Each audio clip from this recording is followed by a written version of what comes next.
Meditation in a Tool Shed by C.S. Lewis. I was standing today in the dark tool shed. The sun was shining outside, and through the crack at the top of the door there came a sunbeam.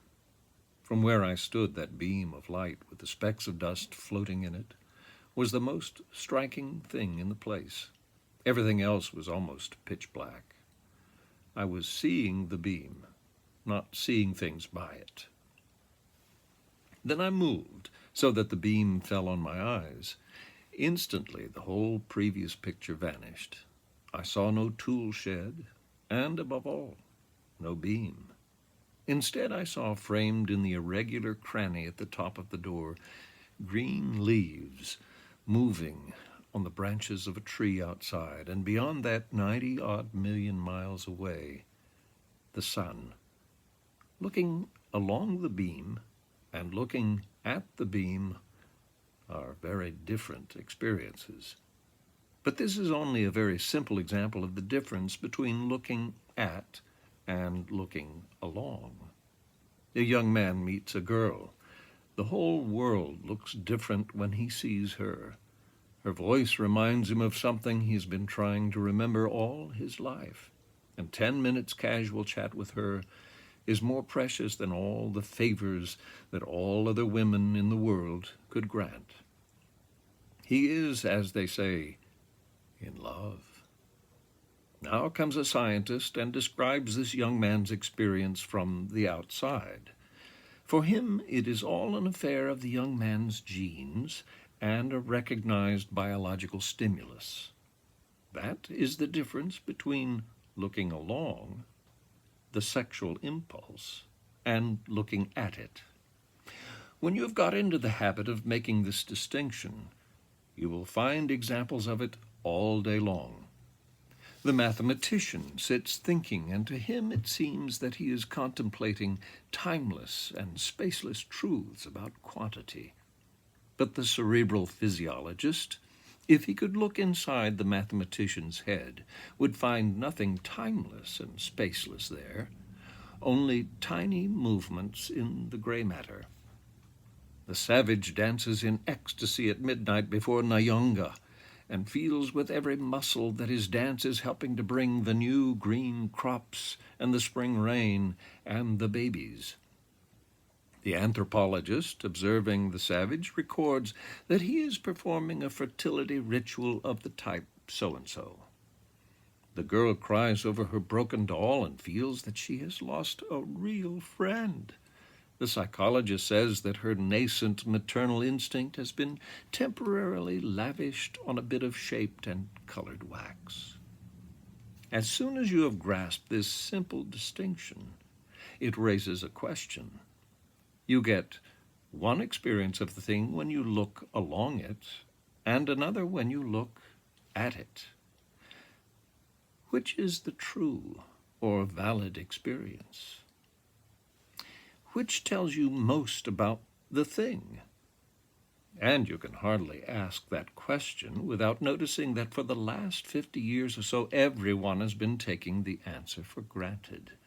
It has been assumed, without discussion, that if you want the true account of religion, you must go not to religious people, but to anthropologists. That if you want the true account of sexual love, you must go not to lovers, but to psychologists. That if you want to understand some ideology, such as medieval chivalry or the 19th century idea of a gentleman, you must listen to those who lived, not to those who lived inside it, but to sociologists. The people who look at things have had it all their own way.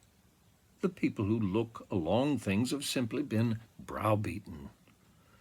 It has even come to be taken for granted that the external account of a thing somehow refutes or debunks the account given from inside. All these moral ideals, which look so transcendental and beautiful from inside, says the wiseacre, are really only a mass of biological instincts and inherited taboos.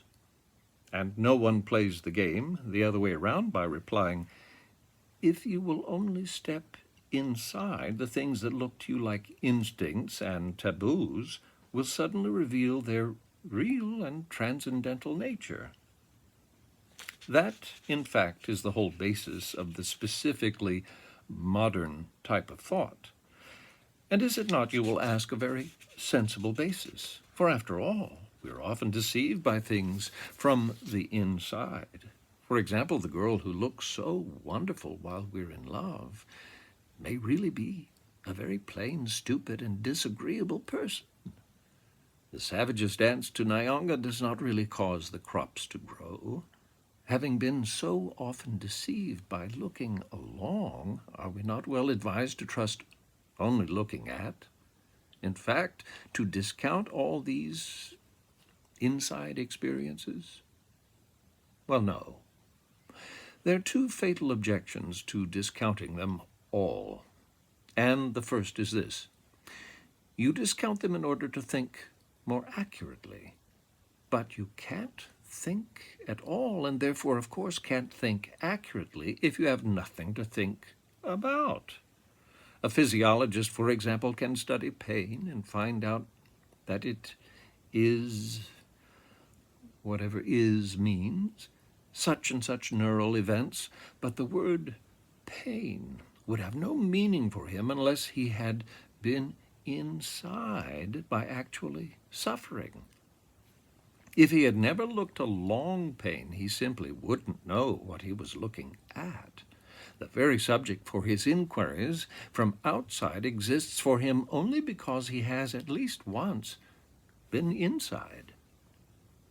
This case is not likely to occur because every man has felt pain, but it is perfectly easy to go on all your life giving explanations of religion, love, morality, honor, and the like without having been inside any of them. And if you do that, you are simply playing with counters. You go on explaining a thing without knowing what it is. That is why a great deal of contemporary thought is, strictly speaking, thought about nothing.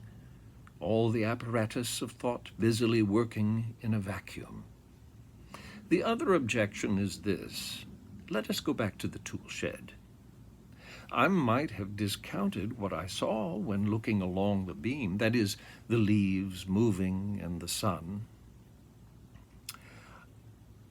The beam on the ground, that it was really only a strip of dusty light in a dark shed. That is, I might have set up as true my side vision of the beam. But then that side vision is itself an instance of the activity we call seeing. And this new instance could also be looked at from outside. I could allow a scientist to tell me that what seemed to be a beam of light in a shed was really only an agitation of my own optic nerves. And that would be just as good or as bad a bit of debunking as the previous one.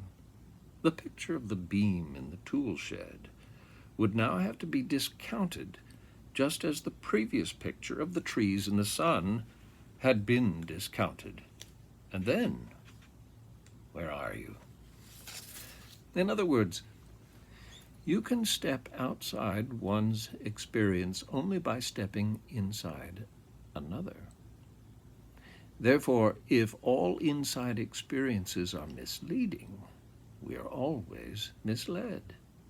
The cerebral physiologist may say, if he chooses, that the mathematician's thought is only tiny movements, physical movements of the gray matter. But then what about the cerebral physiologist's own thought at that very moment? A second physiologist, looking at it, could pronounce it also to be only tiny physical movements in the first physiologist's skull. Where is the rot to end? The answer is that we must never allow the rot to begin. We must, on the pain of idiocy, deny from the very outset the idea that looking at is, by its own nature, intrinsically truer or better than looking along. One must look both along and at everything. In particular cases, we shall find reason for regarding the one or the other vision as inferior.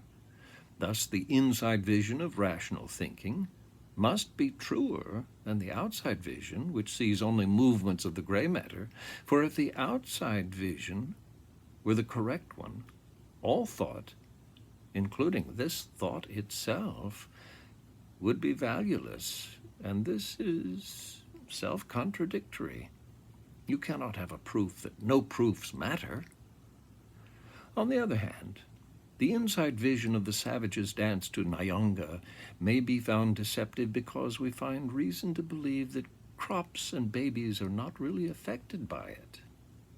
In fact, we must take each case on its merits.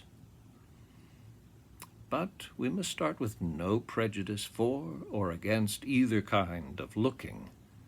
We do not know in advance whether the lover or the psychologist is giving the more correct account of love, or whether both accounts are equally correct in different ways, or whether both are equally wrong. We just have to find out. But the period of browbeating has got to end.